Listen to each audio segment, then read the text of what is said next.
Hello everyone, welcome to all in स्वागे classes. कैसे हैं आप सभी? आई होप सभी अच्छे होंगे। तो आज हम लोग क्वेश्चन नंबर 11 से लेकर क्वेश्चन नंबर 14 तक डिस्कस करेंगे इस वीडियो में ऑफ एक्सरसाइज 6.1। ठीक है, 6.1 के क्वेश्चन नंबर 11 से लेकर क्वेश्चन नंबर 14 तक डिस्कस करेंगे। और लास्ट वीडियो में मैंने आपको कॉन्सेप्ट बताया हुआ है इस एक्सरसाइज का क्या है, और क्वेश्चन नंबर 10 तक सॉल्व भी किए हुए हैं मैंने 2 वीडियोज़ में। ठीक है, इन तीनों वीडियोस का लिंक मैं शेयर कर दूंगी डिस्क्रिप्शन बॉक्स में, तो आप वहां से चेक कर लेना। चेक क्या करना, कॉन्सेप्ट समझ लेना है और क्वेश्चंस को कैसे सॉल्व करते हैं वो समझ लेंगे। तो अगर आप इस वीडियो को देखेंगे तो बहुत अच्छे से समझ आ जाएगी, कोई डाउट नहीं होगा। और अगर कोई डाउट होता भी है तो आप मेरे से डाउट कमेंट बॉक्स में कमेंट करके पूछ भी सकते हैं। ठीक है, बट फिर भी मैं यहाँ पे हल्का सा कॉन्सेप्ट बताऊँगी इस एक्सरसाइज का कि क्या है कॉन्सेप्ट और क्वेश्चंस कैसे सॉल्व होंगे। ठीक है, तो अगर मैं बताऊं तो इस एक्सरसाइज का कॉन्सेप्ट है वो है rate of change of quantities. ठीक है, rate of change of quantities differentiation हमने चैप्टर 5 में बहुत अच्छे से किया हुआ है। ठीक है, तो वहाँ पर क्या निकालते थे, हमें कोई कर्व ही तो गिवन होता था, मतलब कोई पॉलिनोमियल फंक्शन था y = x² समथिंग कुछ होता था। हमने क्या फाइंड करना होता था, dy/dx। तो वहाँ पर dy/dx का मतलब क्या था? ठीक है, तो वही देखते हैं। dy/dx लिखा होता था तो क्या है इसका मतलब? यहाँ पर मतलब है rate of change of y with respect to x। ठीक है, rate of change of y with respect to x। तो dy/dx निकाल देते थे सिंपली। अब इस एक्सरसाइज में किस टाइप के क्वेश्चन है, एरिया गिवन होगा। ठीक है, हो सकता है सर्कल का एरिया गिवन हो, किसी का भी एरिया हो। ठीक है, वॉल्यूम गिवन होगा। ठीक है, तो वो rate of change of quantity पूछेगा। क्वांटिटी अब हमें ये नहीं पता ना, हो सकता है वो सर्कमफ्रेंस पूछे, हो सकता है वो एरिया ऑफ ट्रायंगल पूछे। क्वांटिटीज़ से मतलब है डिफरेंट क्वांटिटीज़ होंगी, डिफरेंट कर्व्स होंगे। ठीक है, तो मैं एज एग्जांपल ले लेती हूँ, एरिया ले लेती हूँ सर्कल का। ठीक है, जैसे कि सर्कल का एरिया का फॉर्मूला क्या होता है, a = πr² होता है। ठीक है, तो फर्स्ट टाइप के मतलब 2 टाइप क्वेश्चंस के 2 टाइप्स हैं। फर्स्ट टाइप तो डायरेक्टली आपसे पूछ लेगा कि find the rate of change of area with respect to R. ठीक है, तो फॉर्मूला में पता है a = πr² होता है, तो वो हमसे क्या पूछ रहा है यहाँ पे, rate of change of area with respect to R मतलब रेडियस। ठीक है, तो क्या हो जाएगा d/dr πr²। डिफ्रेंशिएशन तो करना आता है तो हम कर लेंगे। तो फर्स्ट टाइप के क्वेश्चंस तो ऐसे होंगे कि डायरेक्टली ही हो जाएंगे क्वेश्चंस। ठीक है, क्योंकि हमारा एरिया किस पे डिपेंड कर रहा है, आर पे। आर अगर इंक्रीज़ होगी तो एरिया इंक्रीज़ होगा, आर डिक्रीज़ होगी तो एरिया भी डिक्रीज़ होगा। ठीक है, आर पर डिपेंड कर रहा है तो वो हमने क्या d/dr निकाल दिया। ठीक है, डायरेक्टली हो गया। सेकेंड टाइप के क्वेश्चन आएंगे कि वो हमसे एरिया तो होगा सर्कल का ही, ठीक है, बट वो कहेगा find the rate of change of area with respect to time, मतलब find the rate of change of area with respect to time. ठीक है, तो अब यहाँ पर चेन रूल अप्लाई होगा इस टाइप के क्वेश्चंस में, क्योंकि हमें यहाँ पे विद रिस्पेक्ट टू टी पूछा है, बट है तो हमारे पास यहाँ पर आर। ठीक है, तो कैसे होगा, एरिया में चेंज तो हमारा रेडियस के रिस्पेक्ट में ही आएगा। ठीक है, एरिया में जो चेंज आएगा वो रेडियस के रिस्पेक्ट में ही आएगा, बट जो हमारी रेडियस होगी वो टाइम के रिस्पेक्ट में चेंज होगी। तो हमारा चेन रूल अप्लाई हो जाएगा। तो सेकंड टाइप के क्वेश्चन में हम चेन रूल अप्लाई कर लेते हैं। ठीक है, ईजिली सॉल्व हो जाते, कोई प्रॉब्लम नहीं होती। ठीक है, सिंपल है कि पहले एरिया तो रेडियस के रिस्पेक्ट में ही होगा, बट रेडियस हमारी टाइम पर डिपेंड कर रही हो। टाइम अगर बढ़ रहा है तो रेडियस बढ़ेगी, टाइम घट रहा है तो रेडियस घटेगी। ठीक है, मतलब इंक्रीज़ हो रहा है टाइम तो रेडियस इंक्रीज़ होगी, और टाइम डिक्रीज़ हो रहा है तो रेडियस भी डिक्रीज़ होगी। मतलब कहने का मतलब ये है कि रेडियस टाइम पर डिपेंड कर रही है, बट वो पूछेगा एरिया में चेंज तो हम बता देंगे सिंपली। तो ये डायरेक्टली पूछ लेगा, ये टाइम के रेस्पेक्ट में पूछ लेगा, तो हम इजीली सॉल्व कर लेंगे क्वेश्चंस को। ठीक है, चलिए स्टार्ट करते हैं। क्वेश्चन नंबर 11 देखते हैं क्या है। क्वेश्चन नंबर 11 है, a particle moves along the curve 6y = x³ + 2। ठीक है, x³ + 2। अब हमें कोई कर्व दे दिया, यहाँ पे हमें एरिया या वॉल्यूम कुछ भी नहीं दिया, हमें सिंपली कोई सी कर्व की इक्वेशन दे दी है, उसके अलोंग बात कर रहा है वो। Find the points on the curve at which the y coordinate is changing 8 times as fast as the x coordinate. ठीक है, तो सिंपली क्या है, हमें कोई कर्व दे दिया है। कर्व तो कैसा भी हो सकता है, सपोजेट कर्व हमारा ऐसा है। ठीक है, कोई पार्टिकल है वो मूव कर रहा है इस कर्व के अकॉर्डिंग। ठीक है, तो वो हमसे एक्स कॉमा वाई कोऑर्डिनेट के लिए बात कर रहा है कि एक्स कोऑर्डिनेट बताने हैं उस पार्टिकल्स के, और कोऑर्डिनेट हमारे एक्स कॉमा वाई के फॉर्म में ही होते हैं, ठीक है, तो वो बताने हैं।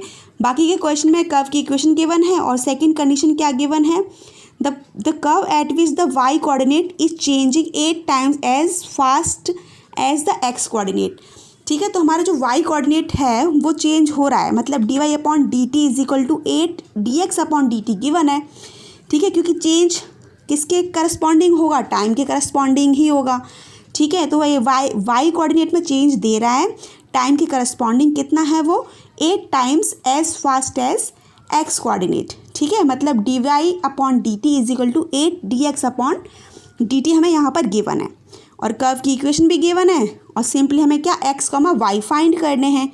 तो चलिए फाइंड करते हैं।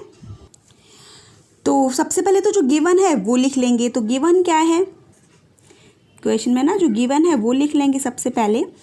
तो गिवन क्या है, गिवन है the equation of the curve, ठीक है, the equation of the curve given है, वो क्या है हमारी 6y is equal to X cube plus 2, इसको इक्वेशन 1 ले लेंगे, ठीक है। एंड सेकेंड थिंग क्या गिवन थी, सेकेंड थिंग गिवन थी, सेकेंड थिंग है and the Y coordinate of the particle changes 8 times as fast as the X coordinate, ठीक है। अभी मैंने बताया था क्या है, dy अपॉन डी टी की बात कर रहा है, वो कितना गिवन है 8 times of dx upon D T, ये गिवन है, इसको इक्वेशन नंबर 2 ले लिया, ठीक है। अब हमें ये कर्व गिवन है और हमें ये कंडीशन गिवन है, तो इसके अकॉर्डिंग हमें क्या दिख रहा है कि हम फर्स्ट इक्वेशन को अगर डिफ्रेंशिएट कर दें विद रिस्पेक्ट टू t और फिर हम कैलकुलेट करेंगे आगे, तो हमें यही समझ आ रहा है, क्योंकि जो गिवन था कंडीशन में हमने लिख लिया, उसके अकॉर्डिंग हमें दिख रहा है कि dy अपॉन डी टी की वैल्यू गिवन है dx अपॉन डी टी के टर्म में। अब अगर हम इस इक्वेशन को डिफ्रेंशिएट करेंगे विद रिस्पेक्ट टू t, तो कुछ वैल्यूज़ पुट करेंगे, फिर कुछ आंसर आ जाएगा हमारा, ठीक है। तो हम वही कर रहे हैं, क्या करेंगे, now differentiate equation 1 with respect to t के रेस्पेक्ट में करेंगे, क्यों, क्योंकि हमें dy अपॉन डी टी और dx अपॉन डी टी का रिलेशन गिवन है, तो डिफ्रेंशिएट कर दिया। जैसे ही डिफ्रेंशिएट करेंगे तो क्या आएगा, 6 dy upon D T is equal to 3x square dx upon D t, और ये तो हमारा सिंपली 0 ही हो जाएगा 2, ओके। तो अब क्या करेंगे, फ्रॉम इक्वेशन 2 से हम क्या करेंगे, वैल्यू पुट कर देंगे dy अपॉन डी टी की, तो कैलकुलेशन थोड़ी सी ईजी हो जाएगी, है ना। तो क्या किया हमने, सिंपली सबसे पहले 3 को यहाँ ट्रांसफ़र कर लेंगे, इस साइड ट्रांसफ़र कर लेंगे, तो क्या हो जाएगा 6 अपॉन 3, ये हो गया, और dy अपॉन डी टी की जो वैल्यू है वो हम यहाँ पुट कर देंगे dy अपॉन डी टी के प्लेस पे, तो ये हमारी क्या है 8 dx अपॉन डी टी हमने पुट कर दी, ठीक है। एंड हमारे यहाँ पे अब क्या रह जाएगा, 3x स्क्वायर रह जाएगा। अब यहाँ लिख भी देंगे कि कहाँ से लिया, फ्रॉम इक्वेशन 2 से लिया हुआ है हमने, ठीक है, जो ये हमने dy अपॉन डी टी की value dx upon D T के टर्म में पुट की है वो लिख लिया है, ठीक है। अब इससे हमारा ये 2 सा कैंसिल हो जाएगा, तो हमारे यहाँ पे क्या आ गया 16 dx upon D T, okay. और यहाँ से आ गया, सॉरी 3 को मैंने ट्रांसफ़र किया था ना, 3 ट्रांसफ़र किया था, तो हमारा यहाँ पे एक्स स्क्वायर रह गया, एक्स क्यूब रह गया, सिंपली गड़बड़ी हो रही है कुछ, कोई बात नहीं, 3 लिखा है ना तो वो जल्दी में यहाँ स्क्वायर ही है, ठीक है। तो ये स्क्वायर तुम्हारे यहाँ पे क्या रह जाएगा, एक्स स्क्वायर रह गया, ठीक है, और हमारे ये आ गया यहाँ पर dx upon D T, okay. अब dx अपॉन डी टी को, इस टर्म को हम यहाँ लेकर आ जाएंगे, तो क्या हो जाएगा, simply 16 dx upon D t minus x square dx upon D T is equal to 0, yes और नो, ठीक है। अब यहाँ से हम अगर इसको कैलकुलेट कर लेंगे तो कितना आ जाएगा, 16 minus x square dx upon D T is equal to 0। तो यहाँ से सिंपली आ गया हमारा, क्या आ गया, एक्स स्क्वायर, अगर मैं इसको और कैलकुलेट कर, ये तो dx अपॉन डी टी 0 हो जाएगा, तो यहाँ से अगर कैलकुलेट करेंगे तो सिंपली ये इक्वेशन आ जाएगी, ठीक है, 16 minus x square is equal to 0, ठीक है। तो हम x square is equal to यहाँ से कितना आ जाएगा, 16 आ जाएगा, और एक्स की वैल्यू कितनी आ जाएगी, प्लस माइनस 4, जैसी हमारी एक्स की वैल्यूज़ आ जाएंगी, तो अब हम क्या करेंगे, हमारे पास इक्वेशन 1 ये गिवन है ही, ठीक है। इक्वेशन 1 में हम x की वैल्यू पुट करेंगे तो y की वैल्यू आ जाएगी। वही तो हमसे कह रहा था, कोऑर्डिनेट बताने थे, मतलब x, y की वैल्यू बतानी थी किसी कोऑर्डिनेट पे, ठीक है। तो हमारे पास x की 2 वैल्यूज़ आ गई हैं तो y की भी 2 आएंगी। तो इस इक्वेशन में पुट करके हम y की वैल्यू फाइंड करेंगे, ठीक है।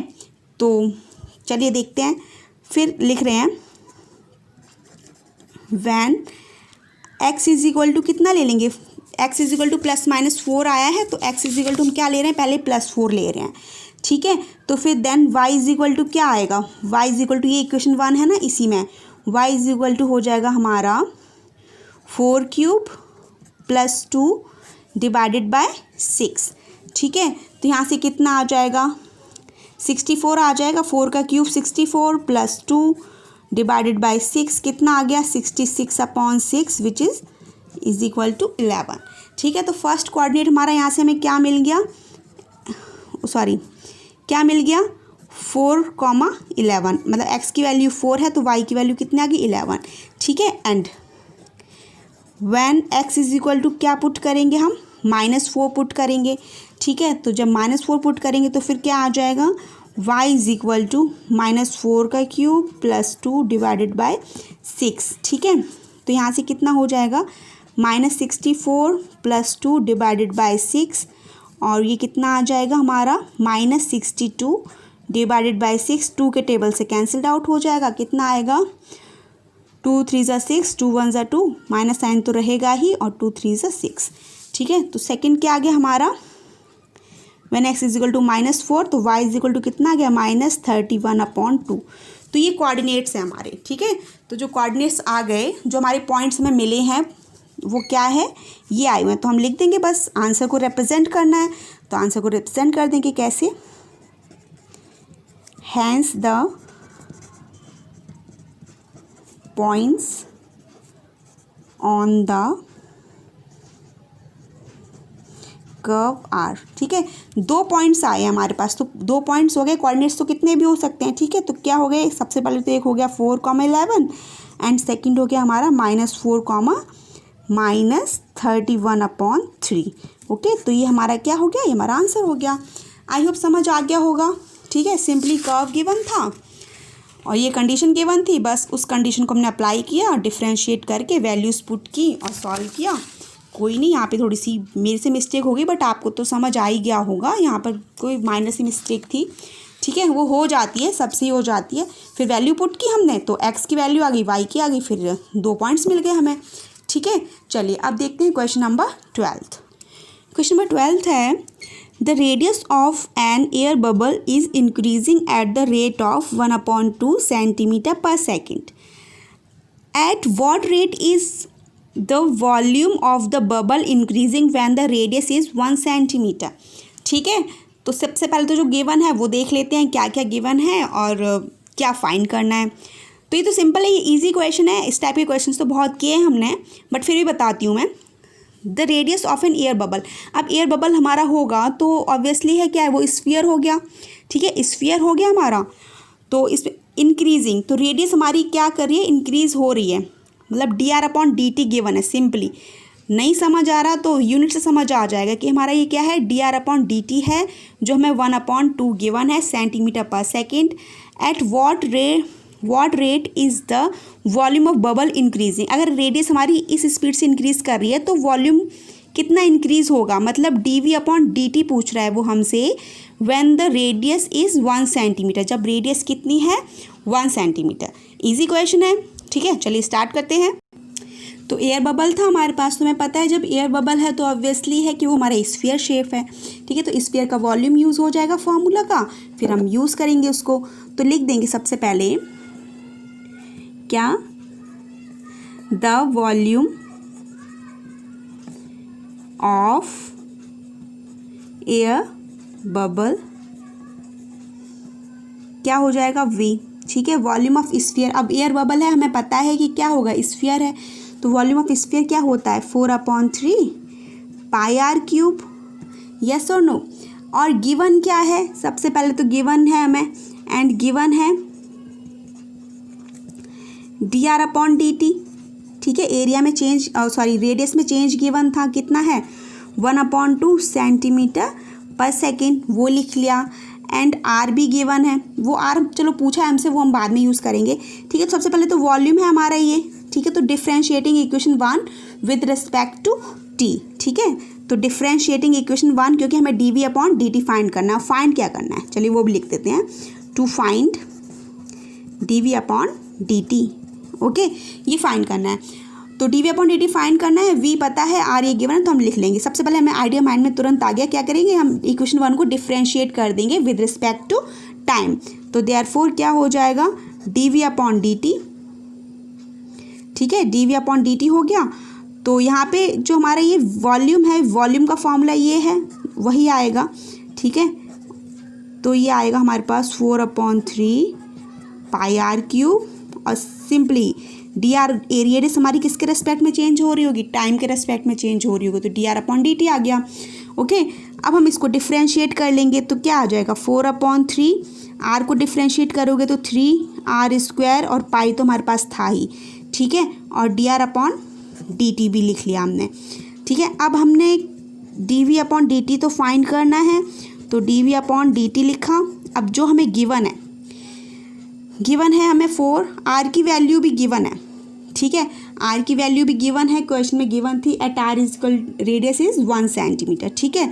और dr/dt तो मैंने लिख ही लिया है, चलो यहाँ लिख लेते हैं। r भी गिवन है, r कितना है 1 सेंटीमीटर पे फाइंड करना है हमें, ठीक है। dv/dt फाइंड करना है at r is equal to 1 centimetre and dr/dt is equal to 1/2 centimetre per second, ठीक है। तो हमने वैल्यू पुट कर ली यहाँ पे r की वैल्यू क्या है, सिंपल 1 पाई आ गया हमारा, और dr/dt क्या आ गया 1/2, सिंपल लिख लेते हैं सिंस गिवन। क्लियरिटी, अगर हम क्वेश्चन में स्टेप बाय स्टेप सभी पॉइंट्स लिखते रहेंगे तो हमारे माइंड में भी क्लियरिटी रहती है कि हाँ हमसे मिस्टेक नहीं हो रही, और एग्जामिनर को भी चेक करने में बहुत अच्छा रहता है और ईजिली चेक करता है, आराम से अच्छे से मार्क्स देता है, ठीक है। उसको भी कोई प्रॉब्लम नहीं होती। यहाँ पे लिख देते हैं सिंस गिवन क्या है dr/dt, इसलिए मैं स्टेप बाय स्टेप करती हूँ। अपनी प्रैक्टिस भी आप वैसे ही डालेंगे तो कभी भूलेंगे नहीं कॉन्सेप्ट को, और बहुत अच्छे से क्वेश्चन सॉल्व हो जाएंगे, ठीक है। 1 सेंटीमीटर वैल्यूज पुट की हैं तो लिख भी दिया, उसको इंडिकेट कर दिया कि हमने ये क्यों किया, ठीक है, कर लिया। बाकी हमारा ये कैंसिल आउट हो गया, 2 आ गया, तो हमारे यहाँ से कितना आ गया dv/dt इज इक्वल टू 2 पाई। अब मैंने बोला है यूनिट्स लिखना ज़रूरी है, यूनिट्स लिखना ज़रूरी है क्योंकि यूनिट पे बेस्ड है हमारा क्वेश्चन, ठीक है। वॉल्यूम है हमारा एनसीईआरटी में जैसे दिए हैं वैसी मैं यूनिट्स ले रही हूँ, ठीक है। बाकी की अपने हिसाब से भी कर सकते हैं, बट मैं एनसीईआरटी के अकॉर्डिंग ही चल रही हूँ, ठीक है। तो वॉल्यूम क्या हो जाएगा हमारा सेंटीमीटर क्यूब, और टाइम के रेस्पेक्ट में हो रहा है तो पर सेकेंड। तो ये हमारा आंसर हो गया। सिंपल था, इजी क्वेश्चन था, हमें गिवन ही था सब कुछ, dv/dt निकालना था, 2 वैल्यूज़ गिवन थी, हमने पुट करी, हमें आंसर मिल गया, ठीक है। आई होप समझ आ गया होगा। अब आते हैं क्वेश्चन नंबर 13 पर। तो क्वेश्चन नंबर 13 है हमारे पास, a balloon which always remains spherical. पता ही है बलून तो हमारा हमेशा स्फेरिकल फॉर्म में ही होता है। Has a variable diameter, variable diameter कितना है 3/2 2x + 1। Find the rate of change of its volume with respect to x, ठीक है। सिंपली अभी तक हमने स्फेयर के जितने भी क्वेश्चन सॉल्व किए हैं, या तो r के रेस्पेक्ट में dv/dr फाइंड किया था, या फिर dv/dt फाइंड किया था।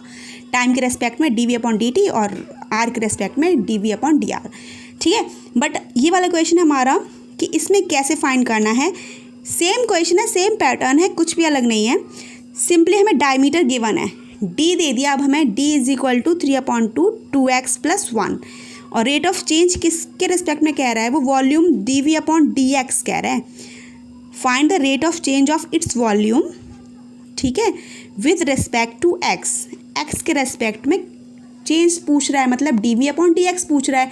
सिंपली जब डायमीटर दे ही दिया हमें x के टर्म में, तो r तो हमारा रहेगा ही नहीं, हम डायरेक्टली dv/dx फाइंड कर देंगे। इजी क्वेश्चन है, ठीक है। चलिए स्टार्ट करते हैं। सिंपली क्या, the volume of balloon v is, balloon तो हमें पता ही स्फेरिकल शेप होती है, तो हम वॉल्यूम किसका लिखेंगे, स्फीयर का लिखेंगे ऑब्वियसली, ठीक है। तो हमने लिख दिया v is equal to 4/3 πr³, okay. तो ये तो हमें पता ही था। अब गिवन क्या है क्वेश्चन में, गिवन है डायमीटर, गिवन है डायमीटर ऑफ बलून गिवन है कितना है वो 3/2 2x + 1 वो लिख लिया। ठीक है, अब वो लिखने के बाद हमें तो रेडियस चाहिए है ना, इसमें तो r होता है फॉर्मूले में, तो हम r निकाल देंगे। तो r हमारी क्या हो जाएगी, डायमीटर की हाफ हो जाती है। डायमीटर ये है तो रेडियस हमारी हाफ हो जाएगी, तो हमारा क्या हो जाएगा सिंपली 3/4 2x + 1। ठीक है, हाफ हो गया मतलब 2 का मल्टीप्लाई हो जाएगा, तो हमारी ये रेडियस निकल आई x के टर्म में। ठीक है, तो अब हम क्या करेंगे, r की वैल्यू पुट कर देंगे इसमें। देयरफॉर क्या हो जाएगा v = 4/3 पाई। r क्या है हमारा, r हमारा ये गिवन है तो हम r को यही लिख देंगे हम सिंपली। ठीक है, तो हमारा ये हो जाएगा 3/4 क्यूब हो गया और 2x + 1 इसका भी क्यूब हो गया। बस हमने लिख लिया। अब हमसे फाइंड करने के लिए क्या पूछा गया है, टू फाइंड, यहीं लिख लेते हैं, टू फाइंड करने के लिए क्या बोला है, dv/dx फाइंड करने के लिए पूछा है। तो बस अब हमें सिंपली पता चल रहा है, जो गिवन था हमने लिख लिया, जो फाइंड करने के लिए बोला था वो भी लिख लिया। हमें सिंपली पता है कि dv/dx फाइंड करना है। यहाँ पर x का तो टर्म गिवन ही है सिंपली।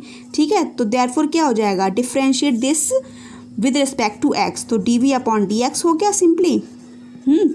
और ये 4/3 एक पावर से कैंसिल हो जाएगा, 4 से 4 और 3 से 3, तो हमारे यहाँ पे सिंपली क्या रह जाएगा 3 का स्क्वायर। ठीक है, तो 3 का स्क्वायर, अब यहाँ क्यूब था ना, बट एक तो हमने कैंसिल कर दिया, तो हमारा क्या रह जाएगा 3 का स्क्वायर रह गया और 4 का स्क्वायर रह गया। पाई तो था हमारा कांस्टेंट है। अब इसको डिफरेंशिएट करेंगे, d/dx 2x + 1 का होल क्यूब। ठीक है, तो इसको डिफरेंशिएट, ये हो गया हमारे पास 9 और ये हो गया हमारे पास 16 पाई। ये तो कांस्टेंट टर्म है। अब इसको डिफरेंशिएट करेंगे तो सिंपली क्या आ जाएगा, डिफरेंशिएशन तो बहुत अच्छे से सीखा है हमने लास्ट चैप्टर में, तो वो तो सिंपली यहाँ पे क्या है, पावर 3 है तो 3 आ जाएगा, फिर इसको डिफरेंशिएट करेंगे। ठीक है, तो 2x + 1 का स्क्वायर, फिर x का डिफरेंशिएशन रह गया, तो x को डिफरेंशिएट जब आप करोगे तो कितना आ जाएगा, सिंपली 2 आ जाएगा। 2x का डिफरेंशिएशन क्या हो जाएगा 2, तो हमने यहाँ पे ये डिफरेंशिएट कर लिया। अब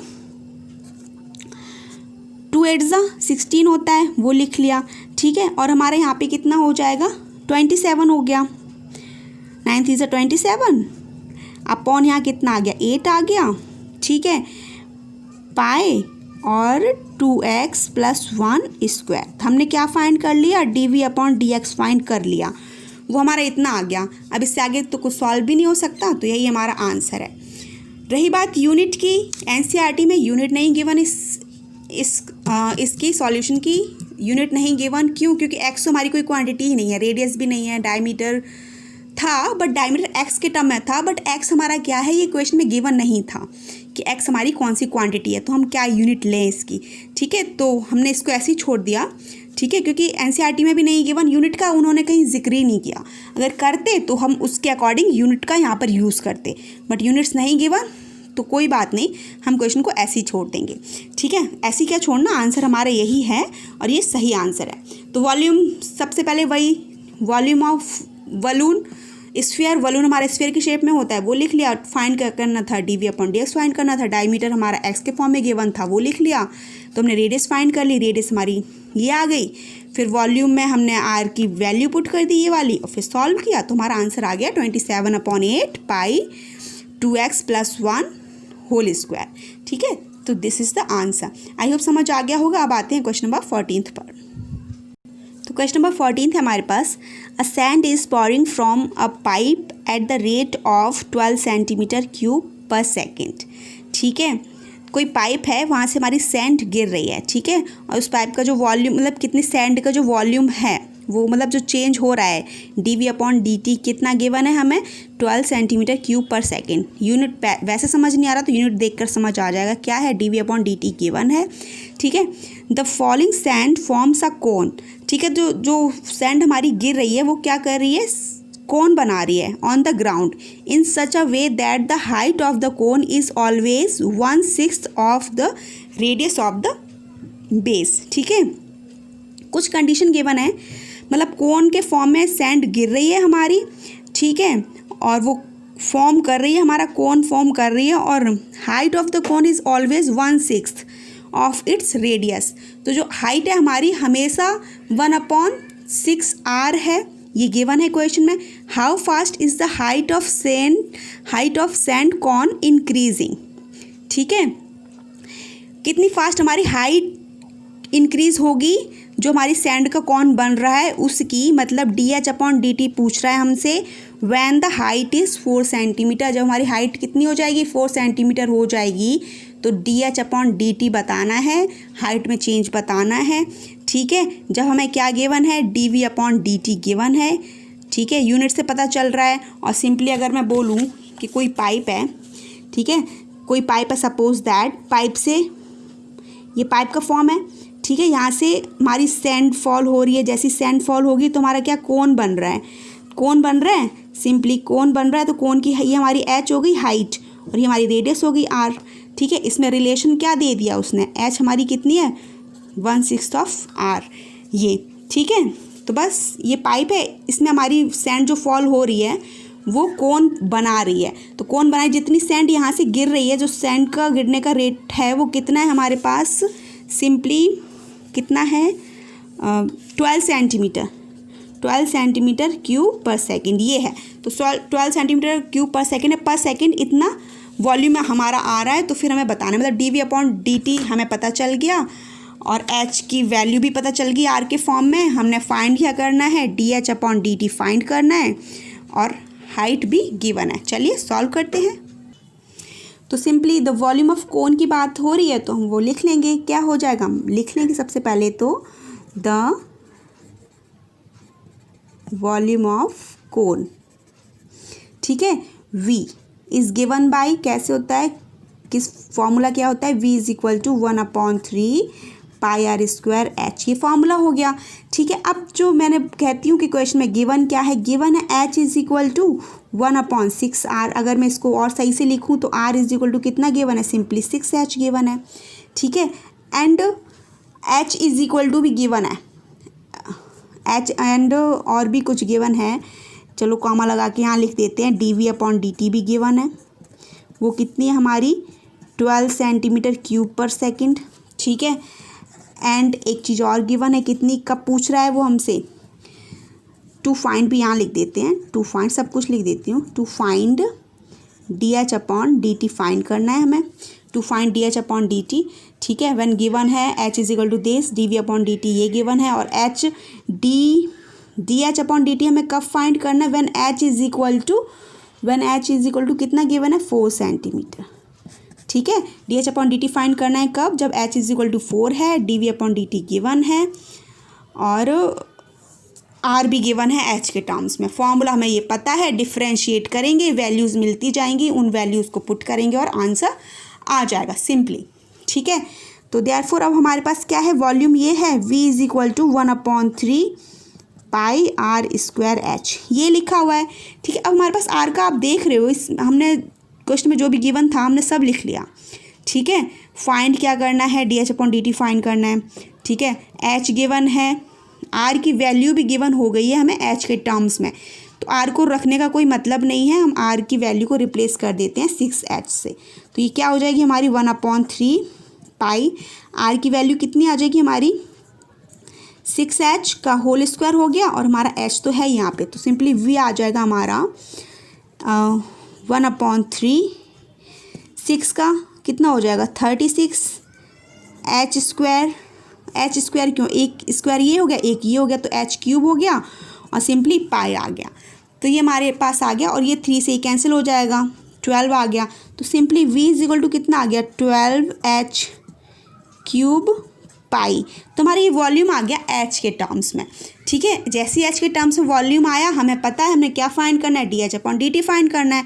तो सिंपली हम इसको, इस जो भी इक्वेशन है, इक्वेशन लेना चाहो इक्वेशन ले लो, इसको हम क्या करेंगे, डिफ्रेंशिएट कर देंगे विद रिस्पेक्ट टू t, ठीक है। क्यों, क्योंकि dv/dt था गिवन है और dh/dt फाइंड करना है। तो सिंपली हमने क्या ले लिया, dv/dt फाइंड करना है, मतलब इसको differentiate with respect to t on both side. तो क्या हो जाएगा, जो हमारा वॉल्यूम है वो तो हमारा h के रिस्पेक्ट में ही चेंज होगा, चेन रूल फिर से अप्लाई हो रहा है, बट जो हमारी h है वो टाइम के रिस्पेक्ट में चेंज होगी, चेन रूल अप्लाई हो गया, ठीक है।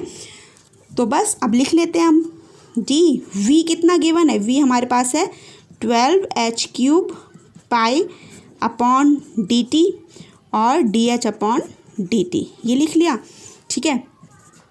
तो dv upon dt is equal to, यहाँ पे डिफ्रेंशिएट कर दो, सॉरी h लिखना था, यहाँ पे हो जाता है, कोई नहीं, ठीक है। तो dh अब इसको डिफ्रेंशिएट कर दो, तो जैसे ही डिफ्रेंशिएट करोगे तो पावर हमारी 3 है वो नीचे आ जाएगी, तो 12 3 से कितना होता है 36 h स्क्वायर पाई, ये आ गया, और हमारा क्या है dh अपॉन dt। अब हमें क्या फाइंड करना है, अब हमें फाइंड करना है dh अपॉन dt, और अब जो वैल्यूज़ गिवन हैं उन सभी को पुट कर दो, बस हमारा आंसर आ जाएगा। तो सिंपली dv अपॉन dt की वैल्यू है 12, ठीक है, यहाँ हमने लिख लिया 36, h कितना है हमारे पास 4 सेंटीमीटर है, तो 4 का स्क्वायर कर दिया, पाई एज इट इज़, और dh अपॉन dt तो हमसे फाइंड करने के लिए पूछा ही गया है, ठीक है। तो हम यहाँ लिख भी लेते हैं, सिंस गिवन, क्या गिवन है, dv अपॉन dt गिवन था, कितना था 12 सेंटीमीटर क्यूब पर सेकेंड, वो लिख लिया, एंड h किस पर पूछा गया है 4 सेंटीमीटर पर, h भी लिख लिया हमने, ठीक है। बस ये है, अब हमने क्या फाइंड करना है dh अपॉन dt, तो dh अपॉन dt लिखा हमने डायरेक्टली, और हमारा यहाँ पर क्या आ गया, सिंपली 12 है, 12 अपॉन कितना हो जाएगा 12 अपॉन, यहाँ से हो जाएगा 36 इंटू ये 16 हो गया, ये 4 और ये हमारा पाई हो गया सिंपली, तो यहाँ से कैंसिल हो गया 3 टाइम्स, ठीक है। तो ये हमारा हो गया 1 अपॉन 48 पाई, इतना आ गया, dh अपॉन dt आया हमारे पास, कैंसिल आउट कर दिया, 12 से कैंसिल हो गया, 12 3 से 36 और 6 का मल्टीप्लाई कर दिया 3 में, तो 48 हो गया, सिंपली हमारा क्या आ गया 1 अपॉन 48 पाई। अब यूनिट लिखना ज़रूरी है, क्या फाइंड करने के लिए पूछा था dh अपॉन dt, हाइट हमारी सेंटीमीटर में थी, तो इसकी यूनिट सिंपली क्या हो जाएगी, इसकी यूनिट हो जाएगी हमारी सिंपली सेंटीमीटर पर सेकेंड, क्योंकि h हमारी सेंटीमीटर में थी और टाइम तो हमारा पर सेकेंड में था, तो बस यूनिट हमने इसको देखकर यूनिट पुट कर दी। आई होप समझ आ गया होगा, क्वेश्चन इजी थे, ईजिली सॉल्व हो गए, सिंपली कुछ नहीं करना है क्वेश्चन में, फॉर्मूले लर्न होने चाहिए, कॉन्सेप्ट पता होना चाहिए कि कैसे फाइंड करना है, ठीक है, और क्या क्या फाइंड करना है वो लिख लो, गिवन क्या है वो लिख लो, क्या फाइंड करना है वो लिख लो, अपने आप समझ आ जाता है कि क्वेश्चन कैसे सॉल्व होगा। बाकी कैलकुलेशंस तो आप कर ही लेते हैं और क्वेश्चन ईजिली सॉल्व हो जाएंगे, ठीक है। और नेक्स्ट क्वेश्चन में करवाती हूँ, नेक्स्ट क्वेश्चन में थोड़ा सा कॉन्सेप्ट फॉर्मूले अलग हैं वो, ठीक है, कॉमर्स बैकग्राउंड के बच्चों के लिए बहुत अच्छे से सॉल्व हो जाएंगे वो, और आप सभी कर लेंगे, सभी बच्चों के लिए ईजी है, मैथ्स है सबके लिए सेम है, सभी स्ट्रीम के बच्चे बहुत ईजिली सॉल्व करेंगे, ठीक है। तो नेक्स्ट क्वेश्चन के साथ मिलती हूँ नेक्स्ट वीडियो में, और अगर आपको मेरा ये वीडियो अच्छा लगा हो तो लाइक कर लीजिए और अपने फ्रेंड्स के साथ शेयर कर लीजिए, और अगर आप मेरे फर्स्ट व्यूअर हैं तो चैनल को सब्सक्राइब करना ना भूलें। Okay, thank you for watching, bye bye.